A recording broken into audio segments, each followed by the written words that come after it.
9ஆம் திருவிழா அன்னைக்கு நேராக ஃபஸ்ட்டு நாங்கள் பொருட்காட்சிக்கு போயிட்டோம். போனதுமே ஃபஸ்ட்டு இந்த டீ கப் சொல்லுவாங்களே, இந்த கேம்ஸ்க்கு தான் போனோம். போகும்போது ரொம்ப ஆர்வமாக போனோம். வரும்போது தலையை கூட தூக்க முடியலை, அந்த அளவுக்கு சரியான ஃபாஸ்ட்டு.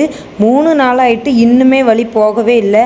அவ்வளோ ஸ்பீடாக இருக்குன்னு நாங்கள் நினைக்கவே இல்லை. இதை முடிச்சுட்டு அதுக்கப்புறம் எங்கள் மைனி ஃபேமிலியை நீங்கள் ட்ரெயினில் போயிட்டு வாங்க அப்படின்னு சொல்லிட்டு அவங்கள அதுலேயே நாங்கள் ஏற்றி விட்டாச்சு. அதுக்கப்புறம் அங்கே கொஞ்சம் நேரம் வேடிக்கை பார்த்துட்டு நேராக கோயிலுக்கு போகலாம் அப்படின்னு சொல்லிட்டு கோயில் தெருவுக்கு போயிட்டோம். நாங்கள் போயிட்டு இருக்கும்போது தான் வாகனமும் ஆப்போசிட்டில் வந்தது. நின்று சாமி கும்பிட்டுட்டு அப்படியே போயாச்சு. கடையை பார்த்தோன்னே நம்ம வீட்டு சின்ன பிள்ளைங்க நம்மளை கோயிலுக்கு விடுவாங்களா, சரி யார் யாருக்கு என்னென்ன வேணுமோ அதை வாங்கிடும்னு சொல்லிட்டு நின்னாச்சு. எங்கள் லெகானா 2 நாளாக எனக்கு அந்த காது பொம்மை வேணும் அப்படின்னு சொல்லிட்டு ஒரே அழுவை. அவளுக்கு நின்று எடுத்து கொடுத்துட்டு நாங்களும் அப்படியே கொஞ்சம் கடையெல்லாம் சுற்றி பார்த்துட்டு கச்சேரி நடக்க இடத்துக்கு போயாச்சு. அங்கே நேராக வெளியே நின்று ஐஸ்கிரீம் வாங்கி சாப்பிட்டுட்டே கொஞ்சம் நேரம் பார்த்துக்கிட்டு நின்னோம். சரியான கூட்டம்.